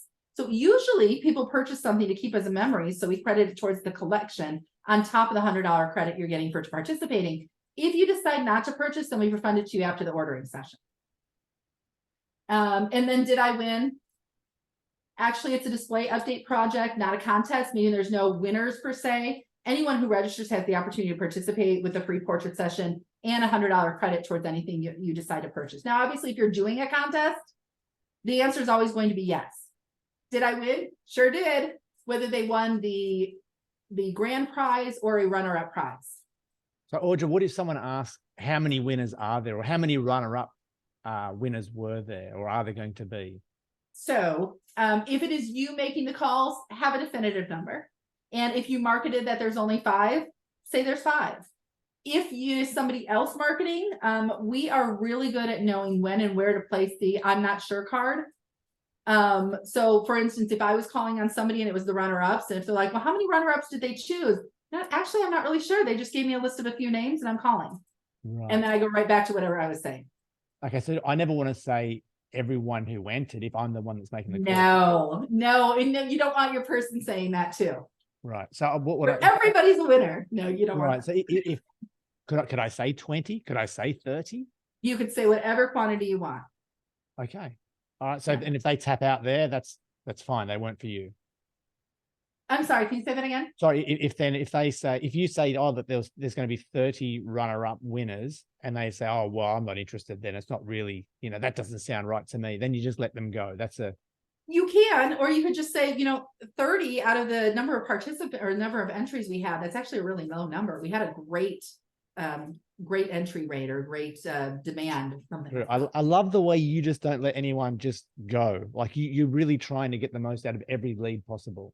Every lead possible. Although I'm really good at letting them go too, which again, we're going to get to. Okay. So why is the project only X? Why is the project only mothers and children? Why is the project only women with their dogs? All of that. So the project's focusing on whatever that is. However, you're welcome to bring in your entire family to participate in the session. Keep in mind that the more people they are, the less individual or small group images we end up being able to take. The sessions is the same amount of time, no matter how many participants. With the project, you're getting a complimentary portrait session. We want you to take advantage of that by bringing whomever you'd like to have in the session. So you're basically telling them, do bring everybody, but also we're not going to lengthen our time because of it. So you're not going to have as many of like you and your daughter only. Is this a scam? We get this. Sorry you feel that way. You want to empathize with people. Some people are just untrustworthy to begin with. Some people have been screwed over. You want to empathize with them to begin with. It's unfortunate in today's world, you need to be on the lookout. That being said, take a look at our reviews on Facebook, Google. You'll see we're not a scam. We're a business looking for participants. We're a business that gives away, this contest, whatever. Do some research. You're comfortable with moving forward, you can contact us back. For now, I'll go ahead and remove you from the participation list. This is an ultimate takeaway. You're basically saying, I get where you're coming from. You don't have to. Just contact us if you're ready. 90% of people, and I'm making this number up completely right now, but 90% of people, when you try to take something away from them, they want it more. But what you want them to do is do some research. Think about it. When you say, it doesn't matter to me if you sign up or not, which is basically what I'm saying now. It doesn't matter to me if you schedule or not. They're like, oh, well, she doesn't need me. So it must not be a scam because scammers would try to talk me into it. You never want to try to talk someone into it. You want to answer their concerns and you want to move on if they're feeling comfortable with it. If they're not, you don't want to right then. Prices are too expensive. This is a fun one. Remember I said you had to value yourself? They also need to value you. So every artist values their work differently. Us being a portrait studio rather than a photographer, this is just an example, by the way. have your own reason ready. We take it one step further. A photographer takes the photos, may edit a few things, crop them. Their finished products are generally a handful of printouts. I am dumbing down photographers a lot with this answer. You know it. I know it. They don't know it. A portrait artist takes it one step further, almost into a different genre. Oh, another typo. After we take the photos, we apply artwork to the digitals to provide depth, contrast, texture, turns them into true portraits. Our finished product is generally artwork that hangs on the wall. People get it done maybe 1 to 3 times in a lifetime. It's not something you do every year. What you're doing here, whatever your value statement is, you can incorporate that into this, because you are going to get somebody that thinks it's too expensive. And that's not a bad thing. If everybody thinks you're affordable, you're too inexpensive. You want to go for a certain level of people that want to come to you. So any questions on these? Yeah. One of the things you've said repeatedly is you reinforce the fact that there's no obligation to purchase. Yes. And I get that. Like, we can't make someone buy our photography, but have you, like, is there any, could I just leave that statement out? There's no obligation, or is that an important part of the process? You can. I wouldn't repeat it multiple times when you're talking to somebody. For instance, we say it when we first go through our talk track. The minimum price is this, or the lowest price product is this. People spend an average of this. There is no obligation to purchase. And we try not to say it again, ever. Mm-hmm. Because we've already said it to them. They already know, but we're not looking for somebody who wants to come for the experience, or because it's fun, or because they want to help us. So we don't want to reinforce it again and again and again. Keep in mind, you are not going to be saying multiples of these, most likely. And if you are, you want to tell them, think about it and get back to you. Got it. Okay. And with what we've covered so far, when you're training up your team or a new team member to do this, do they have these printed out, all these things, so they're ready to go when they're learning? They do. I've only given you 6 common concerns. I have 2 full pages on Google Docs. Actually, I think it's probably about 4 when you combine them, because I have common concerns 1. Those are the most commonly ones. And then common concerns 2, a little less common than common concerns 1. Okay, so they have them ready to go when people throw a concern. Yeah, and they learn them before they're even allowed to make any phone calls. My training is rough. Got it.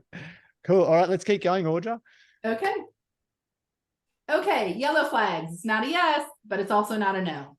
So this is where those conversations, like if they're distracted or they're talking with other artists, they don't have a deposit today, they're not comfortable giving a credit card, they want to research, they want to check with family, check calendar, anything like that. Oh, I did put not working on here. I want to explain that one first before I go into details. If they're in between jobs and they're starting a new job on Monday, that's way different than if they're not employed. If they're retired, that's way different than they don't have a job. You want to find out those kind of things from them. If they say they're unemployed, find out the details on them. So yellow flags, this is all everything that's not them saying no, and you shouldn't say no because of them. They're just things that are causing it to be like it's more of a maybe than a yes. And again, you don't want to push them. So in every one of these instances, what we say is, whatever the topic was, for instance, they want to check with family. You know what? Go ahead and check with your family. What my system will do is it'll automatically text you in a couple days and see if you've made a decision. And you can just reply to us then. Again, we don't chase them. Now, if your system doesn't automatically text, still say it and just you manually text them. If you do need to manually do things, make sure you have forms so you're not constantly typing the same thing. But follow up with them in 2 days. And if they don't respond to that text, follow up with them again via text in 2 more days. We don't call anybody back for any reason. Even if it's, I didn't even put this one on there. I don't have my card on me. I always find that weird because I always have everything on me, but some people don't have their credit card with them at that exact moment. Not a problem. Text me when you have the card and we'll talk then. Excuse me. It's not, okay, what time can I call you later today? You don't want to chase them. You don't want to spend your time tracking them down for any reason. You know what? I haven't even talked to my husband about this. No, I'm going to go ahead and schedule anyway. You know what? Let's do this. talk to your husband. You can text me after you talk to him. If it sounds good, we'll get back on the phone. I would rather you do that than you talk to him and he's definitely not interested. It doesn't happen often, but sometimes it happens. So we don't want to waste your time, getting scheduled for it. Talk with him and then text us back when you decide. It's always a text us back when you decide. I don't even tell them to call us back. And the reason we don't tell them to call us back is we're always on the phone. They're just going to get our voicemail, and that's frustrating to them. Well, you told me to call and now I got your voicemail. Text, they're not expecting an immediate answer. Any questions on yellow flags? No, I love this. The fact, to me, this is like a little piece of gold, because I know that you're so focused on your numbers, and you only get paid by getting a booking. Yeah. And you're happy to walk away. Like, there's certain points where you don't chase them, let them chase us. Exactly. And again, it makes it seem like you're more in demand because you're not incessantly chasing them. And then we've got, I'm sorry, did you have something else? Sorry, I'll just say, if one of the yellow flags is not working at the moment, that's when you would dive in and ask a little bit more about that question. Yeah, and do it gently and in a nice way. Like, oh, are you lucky enough to be retired? That's a positive spin on not working. If they're like, no, I actually just got laid off. In those cases, it becomes a red flag, which is what we're going to talk about right now. Cool. And, hopefully they find a job and all that. But the important thing is they're not a prospect for you. Well, the important thing to you is they're not a prospect for you. That's not the important thing for them. Yes. And Audra, you only text at this point here. If you get a yellow flag, you ask them to text you back, and you don't email them. It's only text. That's correct. And this can happen literally when we first start asking the pre-questions. If they're like, you know what? The lowest price product is $4.95. I haven't talked with my husband about it yet. I'm not sure. You know what? Totally understand. Talk with him first. You've got all the details in the text that we sent you. This call just reviews all of them. Talk with him first and text us back if you want to talk. That's it. We don't even go into any of the details if they bring up a yellow flag right at the beginning. If they do it during the soft close, we stop then and don't go into any of the process details. We're using their time and our time wisely, which is why it's, it's more polite to do it that way. Okay, but you're using text more than email because you get a better response, I guess. As far as the follow-up goes? Yes. It's for two reasons. Number one, our time, and also the response rate. People generally have an easier time saying no excuse me. People usually have an easier time saying no in text, and that's okay. Well, okay. And then just quickly, one of the photographers that's here with us, they made a valid point here. This all sounds fantastic if I'm bringing in hundreds of leads or scores of leads. What if I'm only got 1, 2, 3, or 4 leads, coming in from a promo? Do you still walk away? Because that sounds more scary now. You still walk away. You need to value your own time, and you need to know what the parameters are for your ideal client. If you don't care if they're unemployed, go ahead and bring them in. But chances are, if they're unemployed, they're not going to value portraits right now. Right. If they're in the process of researching other artists and they're not done and they book with you, they might cancel with you. If they're incredibly distracted when you're talking to them, it's like 50-50. They even know what the details of the project are, even if they actually give you their credit card and sign up. It doesn't mean that they understand what they signed up for. Got it. Makes sense. Cool. Let's keep going, Audra. Okay. Red flags. This should be a no from you. They think it'd be fun. They're a model or an actress. They want to volunteer. They want to help your studio. They are looking for headshots. Okay, this is why a headshot should be a no. If your project is headshots, fantastic. If somebody is looking to use the session to have a free session to get headshots, you want to make sure that they understand that there is a different setup for headshots than family portraits. That your prices for digital start at whatever your prices for digitals are, because there are people out there that'll do headshots for like 1/4 of the price that they do anything else. You want to make sure that their intention is to come in for the project, not to get the headshots. If they're looking for something free, again, with the not working, if they had a recent or upcoming wedding, people get pictures done at weddings. People that say, oh, I'm getting married next month, but I want to get this done. Oh, that's interesting. Usually when people, have a wedding coming up or just had a wedding, they don't want to come into the portrait studio. What is it that's driving you to, want to come in and get other portraits done? And sometimes it's I've never gotten a portrait session with my dog and I've always wanted to. They're probably not going to get that at the wedding unless they're going to have, the dog be the ring bearer, which I think is awesome, but not many people do. If they just got portraits done recently, there are some serial portrait takers. I think they just have time on their hands and they're pretty, or they think they're pretty and they like to get pictures of themselves. If they recently got one done, you want to get to the why. Make sure that it's not they have time. If they don't have money, this is kind of a tricky one because sometimes somebody won't have the deposit today, but they'll still end up having money. It's just a weird timing for them. Sometimes it's, I can't afford that. If it's, I can't afford it, you don't want them. You don't want them coming in and taking up your time, even if your calendar is completely empty. You don't want them coming into your studio and taking up your time, unless you just want to practice. In that case, take everybody and don't qualify at all if you want practice. And then fun, I mentioned, you don't want fun. Let me tell you what to say to these people. Sorry, just 1 second, Audra. Yeah. If you make a call and they're driving, but they sound engaged, they probably can't be fully engaged. Will you continue the conversation? We still do conversation. We do ask them, like if they're like, oh, I'm in my car, we can tell if they're in their car. I can call you another time if you'd like. I mean, we go over the details of the project, but then if it all sounds good to you, we have you sign up. We get your credit card information for the deposit. Do you want to have the talk now or do you want to do it another time? We're giving them the option and we're setting expectations of you're going to give me your credit card. So can you do that safely while you're driving? And we've literally had people pull over on the side of the expressway or freeway to give us their credit card. So if they're comfortable with it, do it, but give them the option. Got it. Okay, cool. And just a side note, you use headshots there as an example. Do you have clients, photographer studio clients that are using these promos and then you to book headshot sessions? I do. So are they running these wanted style ads as well or something different? Both. Some are doing the wanted style ads. Some are just doing their general marketing and passing along those leads to us. Cool. When you do that, it's important to price it accordingly. So that, because again, you pay us, you have your time, you have the editing time, and then you pay us commission too for the ordering session. So you want to make sure that the collections are priced accordingly so that you're not going to get a sale and be disappointed in that sale. It should cover your actual costs at least. Makes sense. Cool. All right, let's keep going, Audra.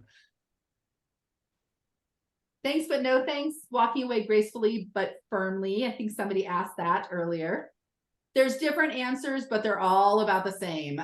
Fun, free, not working. Why we'd like to have you participate still. We always want to be sure that with potential participants, that they know the downside of participating if keeping something for yourself is not an option for you. The process can be time consuming to get ready, come into the studio, spend the hour there in the portrait session, and then have the ordering session where you get to see all the images, decide if you want to purchase any. It can also be very emotional to see how we capture your family as individuals and the relationships between one another. Fall in love with the images and not be in a position to purchase any. We recommend participating at a time when you can keep something for yourself. What, 20 minutes or so? So that for those reasons. Or Spiderweb, this is talking about what to say when you want to say no politely. Sorry, Audra, I'm not sure. That's okay. Somebody came up with that's not me just changing voices. I'm not sure who that is. I can't see. Got these few common concerns. If you get to this point, you want to get away from those questions straight away. Can everyone make sure they're muted, please? Yeah. I think he's done. Sorry, Audra. That's okay. So we want to make sure that you participate at a time where keeping something for yourself is a possibility for these reasons. We have projects throughout the year, so be sure to follow us on social media. Reach out to us when it's a better time for you. Take care and get off the phone as quickly as possible. Because unfortunately, these people that want to do it for free or fun, or they're not working, they have more time on their hands usually. And they will keep you talking about what a great fit their family is, how adorable their kids are. We're just amazing. People love us. We participate in these all the time. And all that's great. But your goal is to book somebody now. So telling them, we're totally open to you participating at a later date. Now is not the right time for you based upon that. And we don't want you to spend your time or get emotionally invested in it. Now I'm on the wrong page. There we go. Headshots. So again, just using this as an example, completely understandable. Headshots are important. We can incorporate them into our session. I always like to warn people that these sessions aren't really set up for headshot sessions. The lighting and whatnot's not ideal. We offer headshots at our headshot session. That's difficult to say. And then you can talk to them about that project. Or if you don't offer headshots, I have a friend that's wonderful with headshots. I'd be happy to send you their information. What you're doing is you're making sure that they want to come in for what you want them to come in for, which is for you to sell your portraits, not for them to get headshots. And if you do offer headshots, make sure that they know what the parameters of that is, so that they don't think, okay, I got a free session, $100 credit, I'm going to get 5 headshots done and I'm not going to pay a thing. Make sure that what you're saying your headshots are worth are going to cover your costs there. They want to volunteer and help. That's so nice of you. In the background, you're cringing like, we already actually have quite a few participants who also want to keep something for themselves, which is usually the best type of participants for us. It helps with our marketing, but they were already looking to get a session done. And now they get one and also get a discount too. We appreciate the offer though. Definitely keep in touch with us in case we need volunteers in the future. By the way, you will never need volunteers. Please don't ever use the word volunteer. No help, no volunteer, nothing like that. Model, or this is also actress too. That's amazing that you've modeled before or are looking to get into modeling. This project is more about everyday people capturing the relationship between whatever the project is rather than looking for models. We do have model calls every now and then where we do TFP, which in the US is time for prints, rather than a free session and a credit for anything participant wants to keep for themselves. We'll be sure to reach out to you when we do a model call in the future. Most likely you'll never reach out to them unless you actually do model calls. Some people do actual model calls with TFP and everything else. But basically you're saying, that's great, we don't need you. Any questions on those? No, this is great. So these are all great letdowns perfectly. I'm at my summary. Oh, I only went over by 8 minutes. That's not bad. Okay, expectations. Set them early, review them often, plan what is your value, where do you want to spend your time, know your process, know your customer journey, and the communications. By the way, I'm going to backtrack actually to customer journey. How I had all of that going on, you should map it out so you know what your customer journey is. Map out the easiest way possible. They register, you call them, they say yes, what happens next? And then map out everything that could happen in between there. They don't answer. What do you do if they don't answer the phone? Do you have a text you send them? Do you leave a voicemail? Do you send an email? Know what your whole process is, start to finish. It'll help you know that you're fulfilling your obligation to yourself for your business to get everybody scheduled. Process, know your process and communicate it. Value, know your value, communicate it, and please value your time. So often I see artists that will work themselves just ragged because, well, they said they were only available Sunday night at 9 p.m. They are not only available Sunday night at 9 p.m. If they want to come in and get a session done, they will make it available during the times that you say you're available. Make sure that you're doing it on a time that works for you, for your lifestyle as well. Your talk track, design it, practice it, note backwards and forward, all of those components that are in there, put them in an order that makes sense for you, the way that you speak with your own words. Even my people that work for me, all the Audras and all the Ryans, they have my talk track that I actually use and they put it in their own words. So it sounds like them. They don't sound like they're robotic or trying to be someone that they're not. Common concerns, be ready. They're coming. Whether it's on the call that you have today or the call you have tomorrow, you're going to get them. Be ready for them. Like I said, I'm going to say it's about 4 pages in Google Docs of the most common concerns that come up. And then red and yellow flags, know what your deal breakers are and be comfortable saying no in a firm and polite way. I always recommend having somebody that you can practice these things with that will give you honest feedback, not a, oh my God, honey, you're so great at this. You want somebody who's going to give you honest feedback. My wife actually does it for me even still. I'll be like, honey, can you go listen to that call? I sounded weird and I don't know why. And she'll go and listen to the call and be like, okay, this is what you did. And I do the same for her. And I've been doing this for years, Yes, I still make phone calls. Yes, I still do ordering sessions, even though now we have 15 people working for us. It's important to me to stay doing it so that I can hear what's going on. Amazing. I'm all done talking now. Do you have So any good, questions? Audra, so good. Can you maybe take your, maybe we can leave the sharing. Let's take it off sharing for now. And I'm going to open it up to everyone to ask questions in a second. I'm going to throw some questions at you as well first. So have your questions ready if you're still here on the call. While you're thinking about your question, I'm talking to the photographers here on the call. Can you do me a massive favor and just in the chat, just let me know what you thought of that presentation from Audra, because I was blown away. I just want to get, I don't care if it's one word, one sentence, or a paragraph. Just give me something, just your thoughts on the presentation today. And yes, and I have thick skin, so you can be honest. And I'm going to be using some of these as well myself. So Audra, can you stop sharing there so we can see everyone? Oh, sure. I'm sorry. You did say that, didn't you? You're okay. I'm going to throw a couple of questions at you. I don't know, Audra, if you handle leads from photography studios that come in just via their contact form, but would you, if you do you follow the same process? So I'm guessing I'm calling it an organic lead, so not one. Oh, yes. I'm sorry. Yeah, I think I missed the first part of that. Same process. There's one difference is that we will call them first. And if they don't answer, then we'll text them. And what we do is, depending on what their contact form said, is we tell them we have a couple projects that are going on right now that might make sense for you. And the benefit of it, you get a free session and you get a discount. Now, if we don't have any projects going on right now, I just call them, talk with them about what they're looking for, and then we talk to them about whatever the studio is doing, whether it's an actual project that they're marketing or it's just, like the headshots, let's say.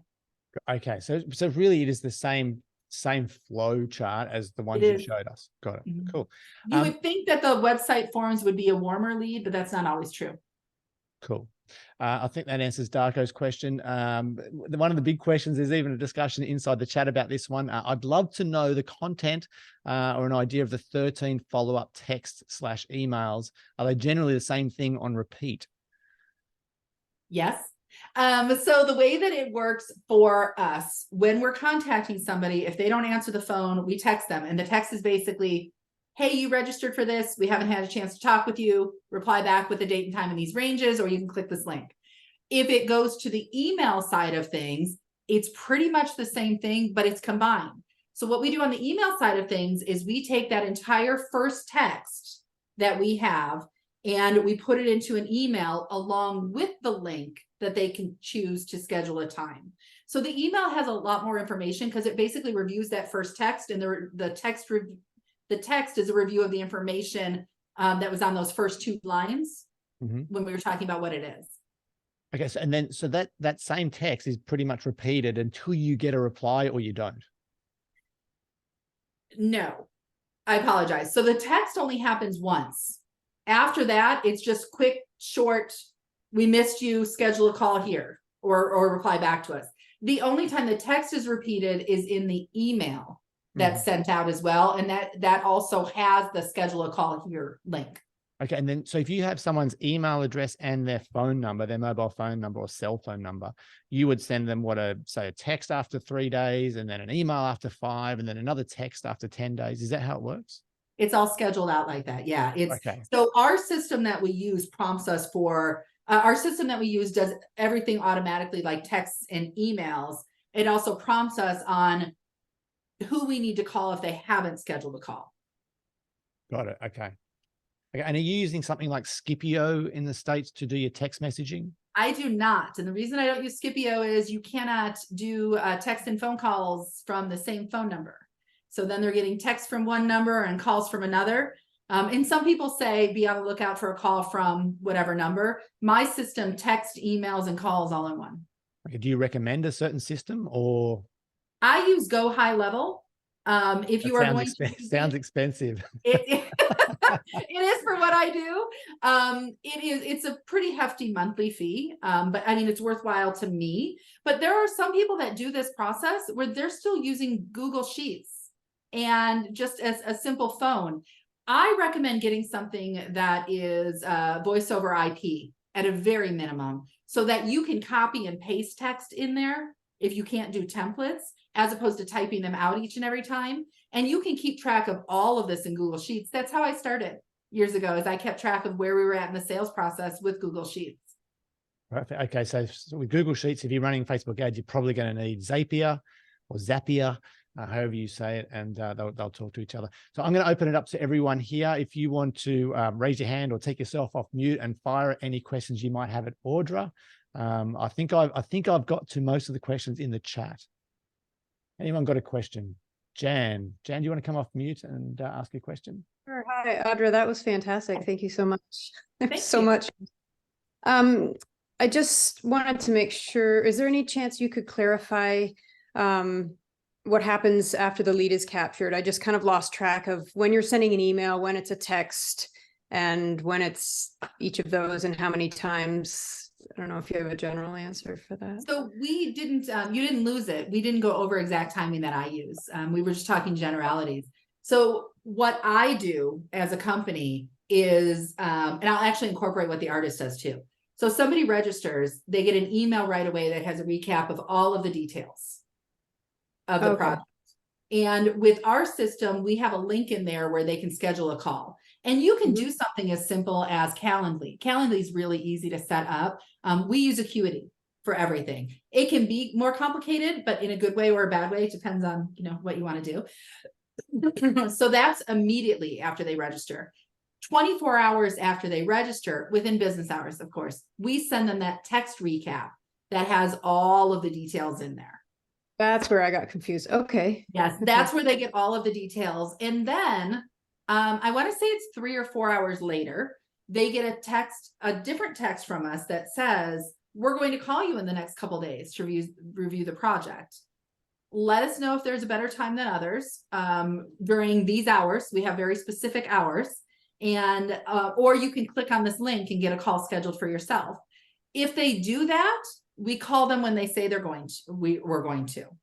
If they don't do that, we call them anyway. And our first call to them is either when they scheduled it, or we call them within the next 3 days, is how it works for us. And if we don't get in touch with them, when we tried them and they didn't answer, as you can imagine, we text them. We leave them a voicemail, we text them, and then our system will automatically text them one more time 2 days later, and then we're done. People that don't answer us when they said they were going to answer usually went back and reread the information and was like, oh, I didn't know that part.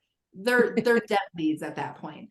People that haven't responded to us at all, we continue the process of every couple of days, we'll either text, phone, or email them, and it trails out.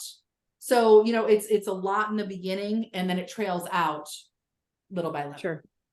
So when that first email goes out that has the information, is that really more like that first confirmation email? Would that be the one that captures the information from what was on the landing page or the lead form, and then the text 24 hours later maybe has more information, like you had described, the process, the artist details, things like that? So what I would do for the email is only go through, start with your value statement and say, you know, you registered for whatever they registered for, and then go through all of the details that were on here. I want to pull it back up for me, not necessarily you. I know I'm not sharing anymore. All right. Hopefully this helps other people too. Yeah. I would put everything that's on the first 2 lines on the information to provide. So everything about the project, everything about the artist details. Don't go into the process though. Yeah, aside sure. from to schedule a time to talk, click here, or reply to this email. You can even have them do that. When we send out emails, they come back into our system.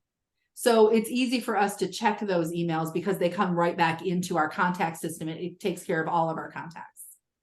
Okay. All right. Awesome. Thank you very much. You're welcome. Thanks, Jan. I'm going to get to your other questions.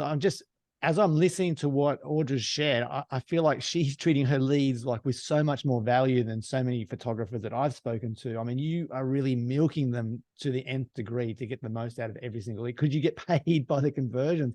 I think we've been so slack with the leads that come in and just let them go too easily. So this has been awesome. Ada, you've got a question. Do you want to come off mute and fire away? Yeah, thank you. Hi, Audra. I use Go High Level as well, so it's kind of nice to see they use it. It's so helpful. Oh, good. And Yeah, I have a question for you. Coincidentally, I was about to try a headshots project on Facebook using lead ads. How's your experience booking for projects with headshots? Any, I guess, any nuggets you can share to see how it goes? So I recommend with every project, make sure that whatever you are offering is enough for you, for your time, for your cost of getting them into the studio, all of it. So with headshots, quite frequently, what we do is we will include a certain collection or tell them that the lowest price is X and it includes whatever. So what I mean by that is, you know, they put down a deposit of $100, let's say. Our lowest price collection is $750. And with that, you get 5 different headshots. Or you can do the opposite of you pay us $750 and you get those headshots. The downside of having somebody from a Facebook form where they don't even know you, telling them that it's going to be $750 and they're going to pay it before they even see the images, it's a higher risk for them, so you'll get less bookings. So I recommend doing it the other way, where you tell them we've got, let's say, 3 collections, and that first collection breaks you even. And then obviously you want that second and third collection to be the one that they move forward to. But be transparent about what it is and put that offer out there, making sure that your cost of sales, including your time, please value your time, including that is, you know, taken care of by what you offer. Okay, one last question. If we were to hire you, do we get stuck with one project only, or can your team work with multiple projects for one photographer? We work with multiple projects for one photographer. We have one photographer who constantly has about 4 projects going, and we just see how they go. And the ones that stick the best, we keep doing them, and then we'll mix it up and see what happens next, because you don't want them to get stagnant either. It's there's nothing worse than someone saying, "You've been running a mother and children project for a year. Can you not find anybody?" Yeah, I see. Yeah, all right. Thank you so much. You're welcome. Thank you. Thanks, Ada. Richard, do you want to come off mute, mate, and fire away? Thanks, Andrew. Hey, Audra, how you going? I'm good. How are you? Good. Hey, question, Audra. Regarding the artist value, I've never heard that before. Like, normally when we do these ads, I always felt that it was people don't really care about us. Can you elaborate a bit more on that artist value? I don't quite understand it, to be honest. Okay. So the artist value overall is what sets you apart from somebody else. Whether people realize it or not, if let's say that you were offering the exact same thing as Carrie, you're right in front of me, so I'm going to use you. Let's say you guys were right next to each other and you were offering the same thing as Carrie. Why should somebody work with you over Carrie? No offense, Carrie. You want to know what value are you bringing to them as an artist. And that can be facts like, I have been a photographer for 25 years. I've won 17 awards. I have my own studio that's been operational for 10 years. Or it can be more emotion-based. I capture the true relationship between family members. I capture the lovingness, the tenderness, the humor, whatever you want to use. You want to know why somebody should work with you instead of Carrie in this example. So you have that in the initial email or at some point in the beginning of the process going out to them? In the initial email. Okay. Yeah. Cool. And if you're doing landing pages, you can have it on there. One little caveat with the landing pages, you don't want to make it be so much information that they feel like you're overwhelming them right from the start. Yeah. I always found that the least amount you can put, the better, actually, is what. Exactly. Just lure them in a good way. Yeah, correct. Yeah. But in a good way. All you want to do is get the lead, obviously. Second question is, have you got plans to come to Australia at some point? I saw it. No, seriously. I saw when you did your thing with Andrew. I said something like, if you're in Australia, I'll be all over you guys like green on frog. You know what I mean? I'd be like all over it. And then someone put a throwaway comment like, stay tuned. And I don't know whether I'm just optimistic. That was me with the throwaway comment. Yeah. Oh, was it you, was it? Okay, nice. It was. So I actually had a client in Australia who is a lovely woman. I absolutely adore her. And we did okay in Australia. But what I believe would do best in Australia is an Australian. So I am working on plans to hire somebody to actually do that in Australia, because I believe you're the 5th or 6th person specifically in Australia who has asked me that. So obviously there's a market. There's a lot more that goes into it as far as finding the right person, which is a whole topic we didn't talk about. A photographer is not the right person for appointment setting unless you're doing it for yourself. So it makes a difference who you hire and what skills they have in order to get that started. But yes, it is. My throwaway comment was true. It's in my plans. I don't know when, but it definitely is in my plans. Yeah, I only say that because our next step is to get someone, and then it's just the massive pain in the ass employing someone. You're better off contracting it out to people like you. Yeah. You know what I mean? Because if you train someone up and then they bail and go and become a pelican breeder or something, you know what I mean? Then you got to do it all over again. For them, but doesn't help you. Not at all. No. All right. Put me at the top of your list. I will, you know what? I will do that naturally. If you don't mind, I'll contact you after the fact. After today, sometime. I'll pass on Richard's details for you. Thank you. Audra. Yeah, I want to contact you about something that I want to pick your brain on. Yeah, cool. I'd love to speak to you. Awesome. Thanks, Rich. I'm gonna ask one quick question before I hand you over to Kerry, Audra. One of the questions was, you talked, Audra, a lot about chasing until you get an answer or get a scheduled call. But then later on, you said you're going to play it pretty cool and not chase anyone once you've actually got them. So when do you play it cool? Is it once you sense they're disinterested or they weren't engaged? Good question. So we chase them, if you will, until we talk to them. Once we talk to them and they have all the information, it's on them. And so our chasing is just to get them to talk to us. After that, it's completely up to them whether they're going to move forward or not. And you want them to take the initiative to move forward because it shows that they're truly interested. Got it. That makes sense. Kerry, you're going to hand it over to you, buddy, if you want to take yourself off mute. Hi, Kerry. Hey, Audra. Thanks so much for everything you've shared today. It's been great. I have a couple of questions. When I follow up with a lead with a call, like a discovery call, they haven't received any information other than my ad on Facebook that they've seen. So I'm sharing everything with them during that phone call. They have no other information. And I guess my philosophy has been that I'm building value because I feel like people get a better feel for who I am, that I'm a laid back person and that I'm honest and sincere and all that. But also I talk about the process. And then, so I mean, basically it's the phone call and that's it. Are you not recommending that method? I mean, do you feel it would be much better to have an email or a text go out beforehand? I'm just concerned about people dropping off because I want them to talk to me. Like I want to sell them on what I'm doing. Understandable. Let me ask you a question before I answer. What is your percentage of people that book with you after you talk with them? Fairly good. I get positive responses. I don't have a percentage, but I'm at about the $100 per booking rate from Facebook ads. So I'm doing pretty well, I think, in terms of booking percentage. My dogs are going to bark. And I'm not talking about my feet hurting. My dogs are literally going to bark. I have a delivery truck outside and I cannot stand for delivery drivers to be around me.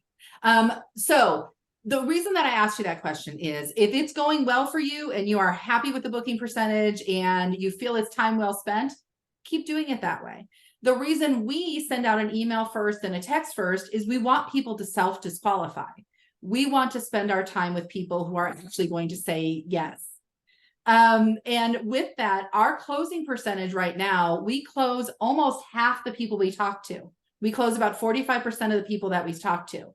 And so by the time they get to us, you think about a sales funnel. there's the lead, then they get the email, then they get the text, and then they speak with us. We're narrowing down the quantity of people that we're talking to on purpose. We want them to self-disqualify. If you talking to them right after they register, you're scheduling a large percentage of them. And by the way, an average would be about 25% of the people you talk to. I'm sorry, hold on again.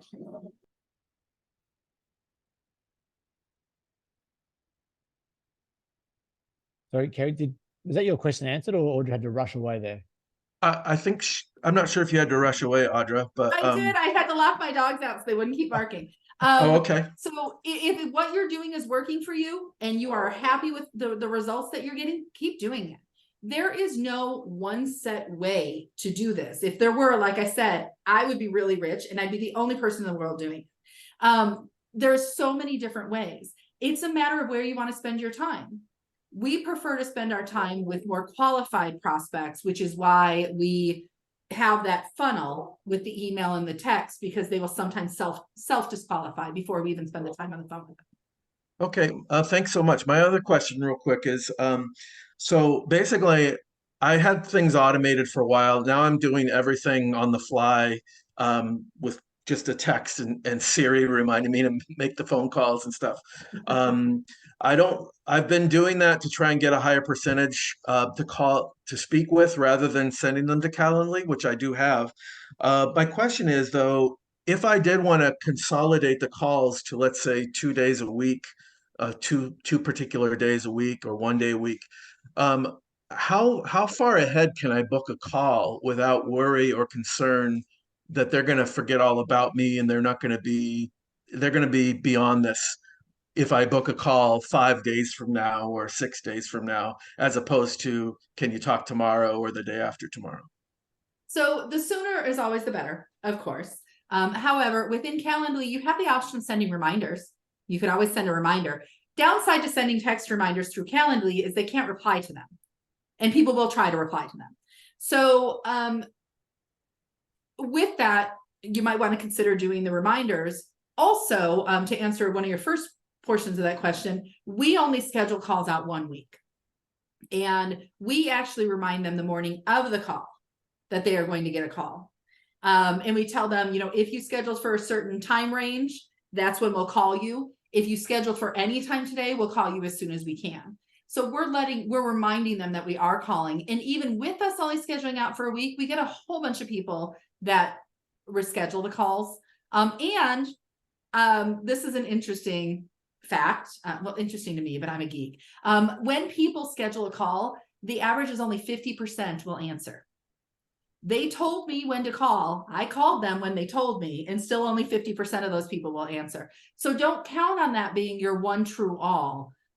They scheduled a call, I'm going to talk to them. That's how the process is going to go. It doesn't usually work that way. Awesome. Thanks, Audra. Thanks, Kerry.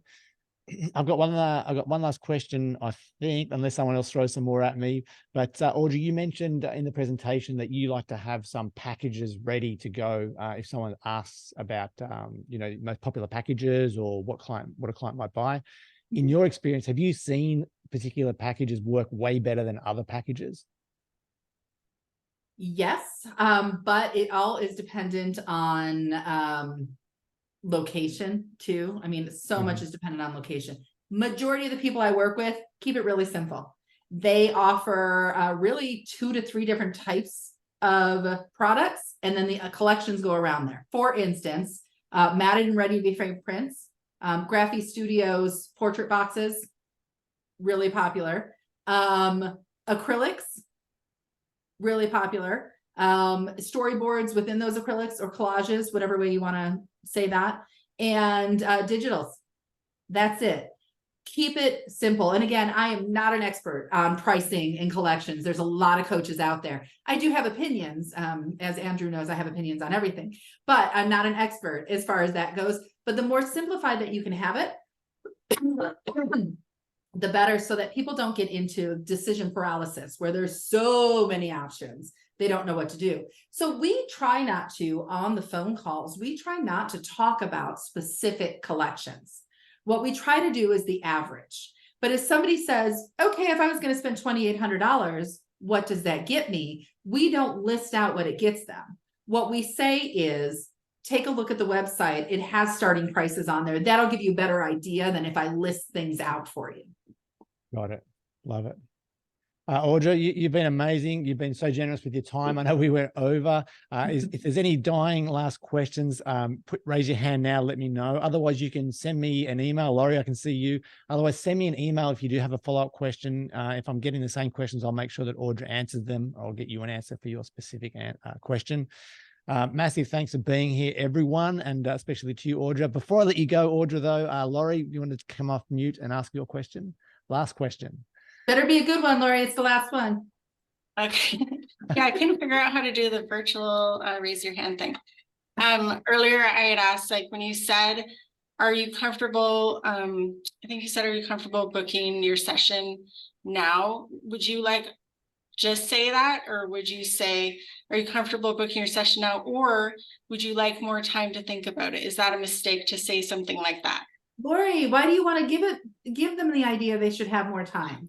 When you say it like that, you're literally saying, you know, do you want to? Do you not want to? When you say it as, are you comfortable booking your session now? Notice it's a statement, but it's also a question. I am very assumptive. I know they want to book their session. They contacted us. We're doing exactly what we said we were doing. I told them all the same information they already knew. They should go ahead and book their session with us. It's still a question. Now, that being said, my tone of voice, I actually, because I'm so directive, I have to dial it back a little bit when I'm on the phone. I have to be a little nicer in my tone than I usually am. But when somebody just walked by Susan's computer and waved. When you're asking it, you don't want to give them the idea that they should take more time. You want to literally say, are you comfortable booking your session now? Every time you give somebody a second idea, it shows that, you know, maybe people don't want to book with you right now. When you just say, are you comfortable right now? It shows that they should be comfortable right now. Okay, thanks so much. You're welcome. Awesome. Let's leave it here, everyone. I know it's getting super late for you if you're in Europe, especially. Catty, I'm feeling your pain after Thanks midnight. for staying up. Massive thanks, everyone. Like I said, if you've got a follow-up question, shoot me an email. It's andrew@photobizx.com. I'll put them to Audra. I'll have a replay available for you on the website, hopefully later today. And massive thanks for being here, guys. I'm really looking forward to hearing how it plays out for you. And of course, I want you to implement what you've learned and get an update on the conversion rate if it goes up or how much it goes up by. Massive thanks, everyone. I'll get you to kill your feed when you get a chance. Good night. So good to see so many familiar faces. Sleep well. See you guys. See you, John. See you, Laurie, Catty, Richard, Sue, Noel, Darko. Good to see you, buddy. So good to see everyone. See you, Jan. I voted for you today, by the way, in a competition, Jan. Thank you. Bye. Thanks. Bye. You Thanks, guys. Jan. Bye, Thanks, everyone. everyone. See you, Kelly. Darko was a cool name.